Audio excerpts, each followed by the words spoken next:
Channel. आपके प्यार और भरोसे के लिए शुक्रिया।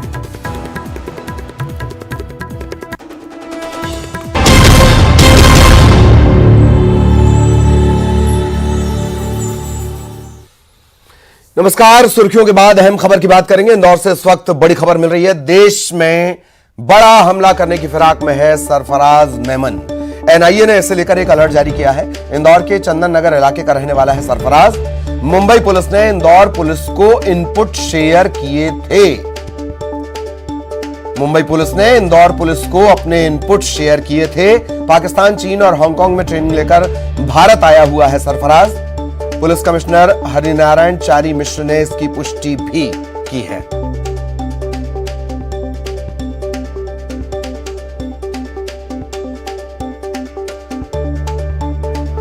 तो इंदौर से इस वक्त की बड़ी खबर आपको बता दें। इंदौर का रहने वाला सरफराज बड़ी वारदात को अंजाम दे सकता है। मुंबई पुलिस को इस तरह के इनपुट मिले, उसे फिर इंदौर पुलिस के साथ साझा किया गया है।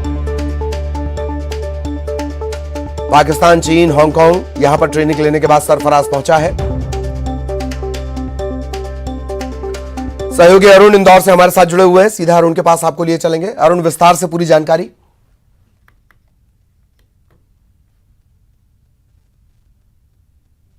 के बारे में, मेमन के बारे में जो जानकारी मिली है उसके मुताबिक एनआईए को ये इनपुट मिला था और उसने ये अलर्ट जारी किया है और एक खतरनाक बताया है और बताया कि देश में बड़ी वारदात करने की फिराक में घूम रहा है सरफराज। उसका आधार कार्ड, वोटर आईडी ईमेल किए गए हैं इंदौर पुलिस को और इंदौर में जो चंदन नगर थाना है उसके ग्रीन पार्क कॉलोनी का ये रहने वाला है। हालांकि चंदन नगर पुलिस ने इनके परिवार वालों को उठा लिया है। इनके माता पिता को पूछताछ के लिए चंदन नगर थाने ले आई है, लेकिन सरफराज की मुंबई में होने की आशंका है कि सरफराज वो मुंबई में है। उसने हांगकांग, चीन और पाकिस्तान में ट्रेनिंग ली है। हम आपको बताते हैं कि मालवा जो इलाका है ये सिमी का गढ़ रहा है और पीएफआई के भी यहाँ पर ठिकाने मिले हैं। पीआईपी के तमाम सदस्य इस इलाके से मिले हैं। तमाम तरह की गतिविधियां, देश विरोधी गतिविधियां इस इलाके में चलती रही है, इसलिए ज्यादा अलर्ट इस इलाके की पुलिस को किया गया है। साथ ही इंदौर का ये रहने वाला बताया जा रहा है, तो ऐसे में इंदौर पुलिस भी अब अलर्ट पे आ गई है। जो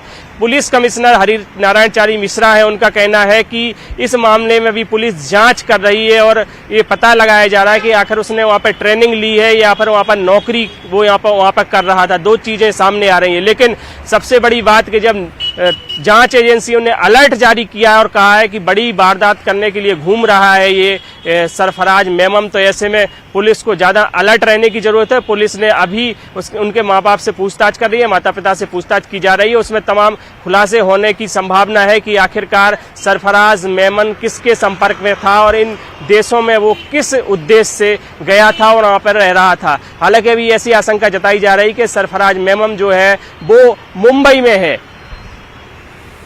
जी, मुंबई में है। और किस तरह का ये इनपुट है, हालांकि ये भी तय है अरुण की पुलिस बहुत ज्यादा साफ जानकारी इस इनपुट को लेकर साझा करेगी नहीं, लेकिन सवाल ये भी है कि कोई इंदौर से निकलकर 3 एकदम जो विरोधी राष्ट्र हैं उनमें होकर चला आता है और इनपुट अब मिल रहा है। अरुण, बिल्कुल सही बात है। केंद्रीय जांच एजेंसी ने ये अलर्ट जारी किया है, उसका पासपोर्ट ईमेल किया है, उसका आधार कार्ड ईमेल किया है मुंबई पुलिस को और मुंबई पुलिस ने उसको ये भेजा है इंदौर पुलिस को।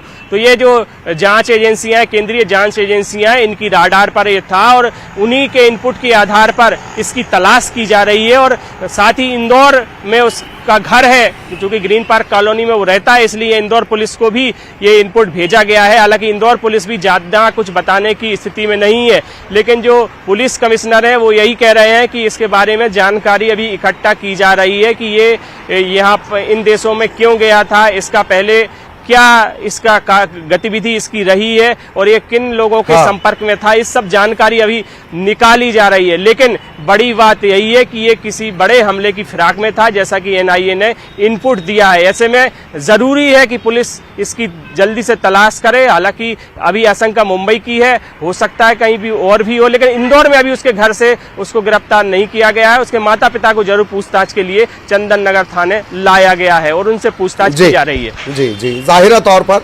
मालवा सिमी को लेकर लगातार सुर्खियों में रहा, इसके बाद पीएफआई को लेकर लगातार सुर्खियों में रहा, और इसके बाद भी इनपुट एक मेल के जरिए मुंबई पुलिस को आता है। हैरत देखिए आप।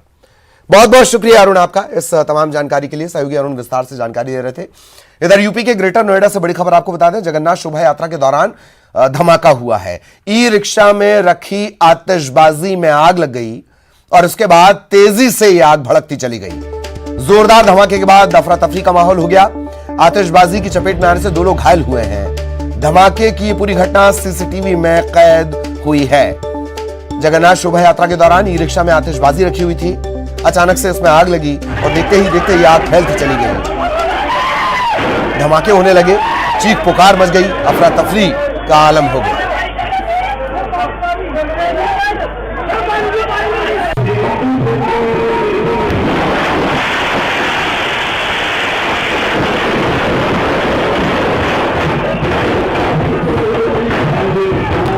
न्यूज़ 18 मध्य प्रदेश छत्तीसगढ़ पर ये एक्सक्लूसिव तस्वीरें आप देख रहे हैं। जाहिर तौर पर शुरुआती जानकारी जांच के मुताबिक लापरवाही की बात निकलकर सामने आ रही है। ई रिक्शा में आतिशबाजी रखी हुई थी और इसमें आग लग गई। संवाददाता हिमांशु हमारे साथ जुड़े हैं। हिमांशु, पूरी जानकारी, क्या कुछ अपडेट? आपको बता दें कि ये जगन्नाथ यात्रा निकाली जा रही थी, बाकायदा पुलिस से परमिशन ली गई थी और सबसे बड़ी बात है कि लापरवाही भी कहीं ना कहीं देखने को मिली है। जिस तरीके से आतिशबाजी हो रही थी, आतिशबाजी का सामान पीछे ई रिक्शा था उसमें रखा हुआ था और इसी दौरान जब आतिशबाजी हो रही थी तो उसकी चिंगारी ई रिक्शा पे गिरती है, जिसके बाद एक ब्लास्ट के तौर पर देखा जा सकता है कि तमाम जो आतिशबाजी की सामग्री लगी हुई थी उसमें एकाएक आग लगती है और ब्लास्ट हो जाता है। ऐसे में 2 लोग जो है वो घायल होते हैं, उनमें से एक गंभीर रूप से घायल है जिनको दिल्ली भेजा गया है और दिल्ली में इलाज चल रहा है और एक का प्राथमिक उपचार के बाद उन्हें डिस्चार्ज कर दिया गया है। जी चलिए, बहुत बहुत धन्यवाद हिमांशु इस तमाम जानकारी के लिए। सहयोगी हिमांशु विस्तार से जानकारी दे रहे थे।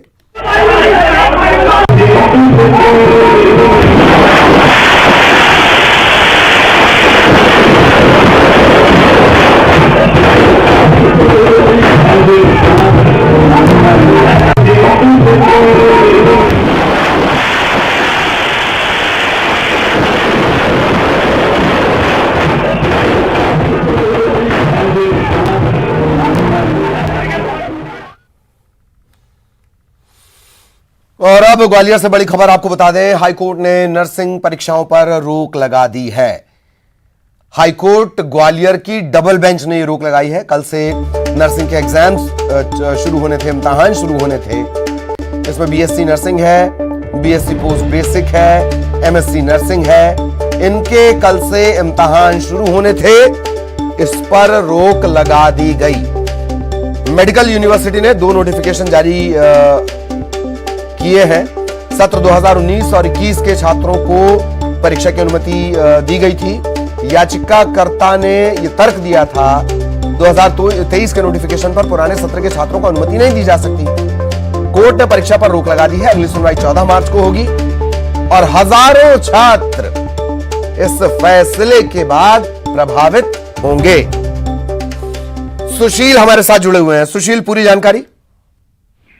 देखिए, कल से नर्सिंग की परीक्षाएं आयोजित होने वाली थी मध्य प्रदेश में। 100 से ज्यादा कॉलेज थे जिनकी परीक्षाएं कल शुरू होने वाली थी और जबलपुर मेडिकल यूनिवर्सिटी के द्वारा ये परीक्षाएं आयोजित की जा रही थी। लेकिन इसके खिलाफ एक याचिका ग्वालियर हाईकोर्ट में दायर की गई थी जिसमें कहा गया था कि इस सत्र में पिछले 2 सत्रों के छात्रों को भी बैठने के लिए अनुमति दी गई थी और जो नोटिफिकेशन जबलपुर मेडिकल यूनिवर्सिटी ने जारी किया था उस नोटिफिकेशन को लेकर भी आपत्ति उठाई थी कि वर्तमान सत्र की परीक्षा के दौरान पुराने सत्र के छात्रों को किस तरह से शामिल किया जा सकता है। यही वजह कि जब इस मामले की हाई कोर्ट ने सुनवाई की तो ये पाया कि कहीं ना कहीं इसमें घालमेल है। यही वजह है कि जब जनवरी में ही पिछले 2 सत्रों के छात्रों को फरवरी में परीक्षा के दौरान बैठने की अनुमति दी गई थी जनवरी महीने में, तो यही वजह है कि ये सारा जब हाई कोर्ट के संज्ञान में आया तो उसके बाद हाई कोर्ट ने कल जो होने वाली परीक्षा थी उस पर तत्काल रोक लगाने के आदेश दिए थे। उसके बाद जबलपुर मेडिकल यूनिवर्सिटी ने ये जो परीक्षाएं कल से नर्सिंग की जो आयोजित होने वाली थी उनको आगामी आदेश तक जो है रोक लगा दी उन पर। तो अब इस मामले की सुनवाई होगी आगे और उसके बाद जो है मार्च महीने में इस मामले की सुनवाई होगी। उसके बाद इस परीक्षा को लेकर आगे कोर्ट क्या संज्ञान लेता है ये सामने आएगा। चलिए बहुत बहुत धन्यवाद सुशील इस तमाम जानकारी के लिए। और मुंबई पहुंचे हैं मुख्यमंत्री भूपेश बघेल। सिद्धिविनायक के दरबार वो पहुंचे। मुख्यमंत्री ने सिद्धिविनायक मंदिर में पूजा अर्चना की, प्रदेश वासियों की सुख समृद्धि की कामना की। गौरतलब है कि रायपुर में कांग्रेस के 85वें अधिवेशन के सफल आयोजन के बाद मुख्यमंत्री मुंबई पहुंचे, दादर स्थित सिद्धिविनायक मंदिर पहुंचे और बप्पा का आशीर्वाद लिया।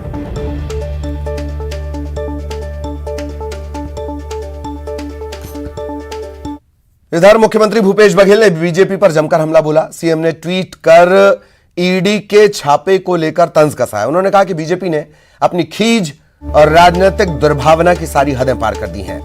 कांग्रेस के राष्ट्रीय अधिवेशन में खलल डालने के लिए मेरे साथियों के घर पर ठिकानों पर ईडी द्वारा दबिश दी गई, छापे मारे गए, लेकिन अधिवेशन के भव्य आयोजन को रोक नहीं पाए। शनिवार को अधिवेशन का प्रबंधन संभाल रहे कारोबारी के घर संदिग्ध लोग पहुंचे, खुद को ईडी का अधिकारी बताया, लेकिन न तो कोई वारंट दिखाया न अपना परिचय पत्र दिखाया। उन लोगों की तरफ से धमकियां दी गई। मुख्यमंत्री ने कहा कि तमाम कोशिशों के बावजूद वे अधिवेशन को नहीं रोक पाए, लेकिन तानाशाही का चेहरा बेनकाब हो गया। हम न डरे हैं न डरेंगे। ये तमाम बातें मुख्यमंत्री भूपेश बघेल ने लिखी है। पहले तो हमारे पदाधिकारी विधायकों के यहाँ छापा डाले, उसके बाद विभागों में छापा डाले। अभी कोल स्कीम कहते हैं भाई, तो लेबर डिपार्टमेंट से क्या लेना देना उनका, लेकिन वहाँ गए। इन्वायरमेंट का क्या लेना देना, वहाँ गए। उसके बाद जो वेंडर है उसके घर चले गए, 4 घंटा 5 घंटा बिना, अब पता नहीं कौन था वो ईडी वाले थे या नहीं थे। ईडी वाले होते तो नोटिस दे के जाते, लेकिन बिना नोटिस दिए गए, उसके घर बैठे रहे। मतलब रोकने के लिए कोई कसर नहीं छोड़े। इधर मुख्यमंत्री भूपेश बघेल के ट्वीट पर बीजेपी की तरफ से सांसद सुनील सोनी ने पलटवार किया। उन्होंने कहा कि आप लड़िए, लेकिन अपने आप से लड़िए। अपना व्यवहार, आचरण, शासन की कार्यपद्धति को कैसे सुधारें, इसके लिए लड़िए। निश्चित तौर पे एक बेईमान आदमी होता है, भ्रष्ट आदमी होता है, उसके अंदर में डर है और वो भयभीत है कि इस प्रकार की कार्रवाई से जो उसने जो धन को अर्जित किया है, बेईमानी के आधार पर धन अर्जित किया है, वो वापस छीन कर ले जाएंगे। तो ये डर होना भी चाहिए। और प्रधानमंत्री मोदी जी ने फैसला लिया है कि इस देश के अंदर में हम ईमानदार शासन लाएंगे और जो लोग इस ढंग का भ्रष्टाचार करेंगे उनके ऊपर में कार्रवाई करेंगे। इधर रायपुर में बीजेपी महिला मोर्चा का 1 करोड़ सेल्फी अभियान शुरू हो गया। भाजपा महिला मोर्चा की कार्यकर्ताओं ने मोदी सरकार की योजनाओं के लाभार्थियों के साथ फोटो खिंचवाए और उसे मोदी ऐप में लोड किया जाएगा। इस अभियान के तहत महिलाओं के लिए केंद्र सरकार की जो अलग अलग योजनाएं हैं उनकी लाभार्थी महिलाओं के साथ सेल्फी लेकर मोदी ऐप में अपलोड किया जाना है। देश भर में भाजपा 1 करोड़ महिलाओं के साथ सेल्फी लेगी। देश में जो हमारी माता बहनों को प्रधानमंत्री नरेंद्र मोदी जी ने लाभ दिया है, प्रधानमंत्री आवास मिला है, जनधन योजना में है, उसको गैस सिलेंडर, गैस चूल्हा मिला है, ऐसी जो नल का कनेक्शन मिला है, ऐसी अनेक योजनाएं हैं। करोड़ों महिलाओं को इसमें लाभ मिला है। तो उन महिलाओं की सेल्फी लेकर जो है आज हम नमो ऐप में डालेंगे और प्रधानमंत्री जी को धन्यवाद देंगे कि इन योजनाओं के माध्यम से उनके घर में, उनके जीवन के अंदर में जो परिवर्तन आया है, उसके लिए प्रधानमंत्री मोदी जी का बहुत बहुत धन्यवाद, उनका आभार। ये कार्यक्रम रखा है और हमारी माता बहन भारतीय जनता पार्टी महिला मोर्चा द्वारा राष्ट्रीय आह्वान पर यह कार्यक्रम लाभार्थी सेल्फी अभियान प्रारंभ होने जा रहा है आज से 27 तारीख से पूरे स्टेट में होगा, पूरे भारत में होगा। और प्रधानमंत्री मोदी जी ने जितने भी लाभ दिए हैं सभी को, और उन महिलाओं से हम मिलेंगे, उनसे संपर्क करेंगे, उनके साथ सेल्फी लेंगे। एक आत्मीयता बढ़ेगी कि मोदी जी ने इस योजना का लाभ महिलाओं को अधिक से अधिक दिया है। उधर रायपुर में एक बार फिर आरक्षण का मुद्दा गरमाया है। नेता प्रतिपक्ष नारायण चंदेल ने कांग्रेस के राष्ट्रीय अधिवेशन को लेकर सीएम भूपेश बघेल पर निशाना साधा। चंदेल का आरोप है कि कांग्रेस के राष्ट्रीय अधिवेशन में सामाजिक न्याय का एक प्रस्ताव पास हुआ है। आरक्षण न देकर कांग्रेस लोगों के साथ अन्याय कर रही है। कांग्रेस ने हमेशा जनता को धोखा देने का काम किया है। कांग्रेस की कथनी और करनी में अंतर है। रायपुर में कांग्रेस का राष्ट्रीय अधिवेशन संपन्न हुआ। कांग्रेस पार्टी ने वहां पर सामाजिक न्याय की बात की है और कांग्रेस की कथनी और करनी में साफ अंतर दिखाई देता है। एक तरफ छत्तीसगढ़ में क्वांटिफाइबल डाटा आयोग की रिपोर्ट आज तक उन्होंने पब्लिश नहीं किया, न जनता के सामने में प्रस्तुत किया, न विधानसभा में प्रस्तुत किया है, जबकि आरक्षण का आधार ही डाटा आयोग का रिपोर्ट है। और इसलिए कांग्रेस का जो असली चेहरा है वह इससे स्पष्ट होता है और उजागर होता है कि उनके कथनी और करनी में कितना अंतर है।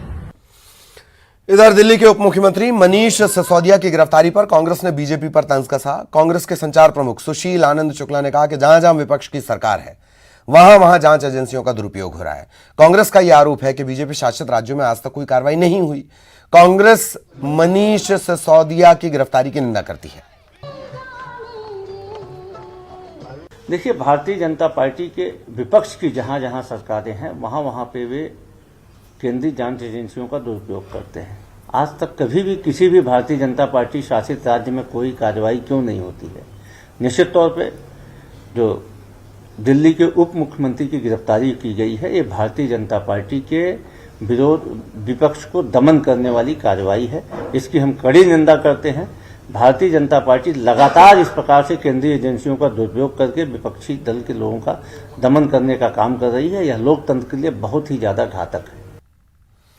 और छत्तीसगढ़ में 10वीं और 12वीं के छात्रों के लिए बड़ी और अहम खबर। छत्तीसगढ़ में कक्षा 10वीं की बोर्ड परीक्षाएं 2 मार्च से 24 मार्च के बीच आयोजित की जाएंगी, जबकि कक्षा 12वीं की परीक्षाएं 1 मार्च से 31 मार्च 2023 तक आयोजित की जाएंगी। बोर्ड परीक्षाओं में अच्छे मार्क्स लाने के लिए छात्र पढ़ाई में जुटे हुए हैं। परीक्षा को लेकर माध्यमिक शिक्षा मंडल ने तैयारियां पूरी कर ली हैं। संवेदनशील परीक्षा केंद्रों पर नजर रखने के निर्देश दिए गए हैं। 10वीं बोर्ड में 3,37,000 और 12वीं बोर्ड में तकरीबन 3,27,000 से ज्यादा परीक्षार्थी हिस्सा लेंगे। बोर्ड एग्जाम को लेकर माध्यमिक शिक्षा मंडल के सचिव बीके गोयल ने न्यूज 18 से खास बातचीत की।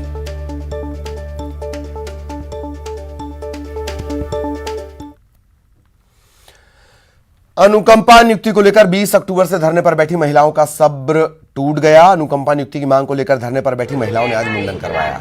मुंडन करवाकर इन्होंने विरोध प्रदर्शन किया। पूरे प्रदेश में मतलब छत्तीसगढ़ के अलग अलग जिलों से महिलाएं यहां पहुंची हुई हैं। 20 अक्टूबर 2022 से यह आंदोलन इनका जारी है। ये सभी पंचायत स्तर के शिक्षकों की पत्नियां हैं जिनकी हादसे या बीमारी के चलते जान चली गई। इनका कहना है कि सरकारी नौकरी में कमाने वाले व्यक्ति की मौत के बाद परिवार के किसी एक सदस्य को अनुकंपा नियुक्ति का नियम होता है, लेकिन इन्हें आज तक नौकरी नहीं मिली। चुनाव के पहले सरकार ने वादा किया था और ये अब तक पूरा नहीं किया गया।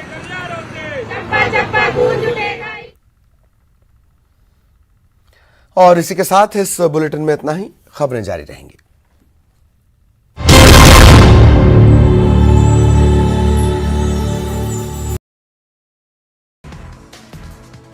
हिमाचल प्रदेश के राज्यपाल ने पीएम से की मुलाकात। राष्ट्रपति से भी मिले शिव प्रसाद शुक्ल। राज्यपाल बनने के बाद पहली बार पहुंचे थे दिल्ली।